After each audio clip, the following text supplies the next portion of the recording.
Hi, the Vibing STARSEED Collective. Welcome to the channel. Hello.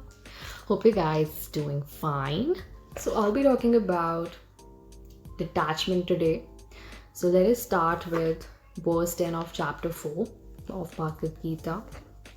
Being freed from attachment, fear, and anger. Being fully absorbed in me, taking refuge in me, and purified by the fire of knowledge, many have attained my state.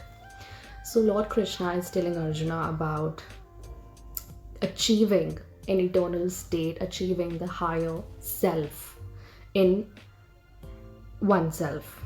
How? By taking renunciation in yogic knowledge. Now, I'll be talking about detachment more in detail today. So I have this book titled Inner Beauty, and it talks about virtues. So one of the virtues we have in this book talks about detachment in a very detailed manner, and it's like a very in-depth close-up, a perspective on detachment that is very, very spiritual. I want to read a para from this chapter of detachment. So the main thing about a lotus flower is that it has its roots in the mud. It cannot grow without the mud, and yet its petals are pristine. This is detachment. Detachment is being close to what you most want to be free of and using it to make you grow. Not separating yourself from anything. Take your own personality. Usually, there are aspects of yourself which either you are unaware of or you just don't like. Unconscious, you distort them into something attractive. Hence, hard work in a person often denotes fear of disapproval. This is the direct opposite of detachment. Doing something not for its own value, but to enhance your personal possession. Now, the people who act out of their own greed, act out of their materialism to own something, to possess something, is not detachment. They are doing it out of attachment to that greed, right? But they're not doing for its own value, like painting done just for the sake of painting. Regardless of you, painting will stay there in the world.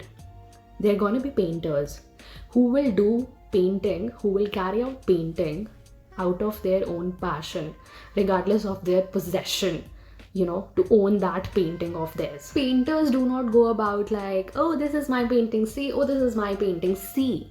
No, they do not pose their paintings just to portray that it is my painting, but for the sake of inspiration, the passion that they have, had while making, that they had infused in it while painting that portrait or scenery. Maybe it's just a flower, maybe it's just a simple scenery or simple any artwork, but what is behind it? An inspiration is behind it, a passion is behind it, which is fueling it. Not just because of some materialistic attachment to it. Art never comes out of attachment. Art can never come out of attachment. Art can always, always, always come out of a source of inspiration. Always. And can never ever come out of some materialistic gains. That's how detachment works. You getting me? Detachment for me, for my collective as a whole, means so much beyond how, as to when we are targeted by our enemies who think that we are their enemies, even when we do not know them, maybe face to face. But they have some enmity. Supposedly somebody has some enmity with you, and they are attacking you, maybe spiritually, physically, whatever. But you are conscious of that. You are responding very sincerely, without any rebuke or sort of fights. You just don't want any drama in your life. You are a peaceful person, and that matters, and that only matters at the end of the day, right? So your response, your action, not even attached to their action response, is something that is called detachment. You just don't know. You just don't know how to respond to their anger. You just want to be what? You just want to be in your boundaries. You just don't want to clash, right? And seemingly or unseemingly, collective, you were playing a role of an emotional weatherman who was able to gauge, who was able to predict, who was able to prepare of what's coming towards me, right? So preparing beforehand of what's coming towards me is called attachment. Literally responding peacefully to situations, regardless of what might be the case. Whatever might be the case, you are being in control of your own self, the higher self. I'm talking about the higher self, right? And not attaching yourself to the toxicity outside of your boundaries, and just responding according to your own made boundaries, according to your own self-made boundaries. You're not jumping outside and clashing, okay, or not engaging in their guerrilla warfare, right?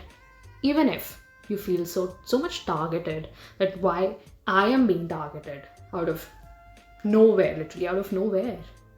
But at the end of the day, you have chosen your own peace of mind, your own space, your own boundaries, right?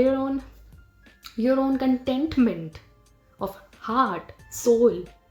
This is it, my Vibing Starseed collective. This is it. Detachment is the key to holistic living. Without detachment, you'll always be engaged or indulged in toxic attachment, and that's I don't want. That is what I don't want for all of you listening to me, joining me as a family, joining me as a collective, joining me as some guide. And I don't want to guide you guys wrongly, because I'm here to channel God's messages, and when he tells me something to do, it's from the source, it's from the Holy Spirit, it's directly from Christ consciousness or Krishna consciousness, whatever you believe in. But believe in source, believe that these toxic attachments will not serve you in the long run, will never serve you in the long run. So I'll see you in the next one. Keep pondering upon this message. Try to even analyze where you are slipping off. Maybe there are patterns. Identify those patterns and work on them. I just want the best for you. Best wishes to all of you who are literally working upon them right now. And I'll see you in the next one. Till then, take care and bye-bye.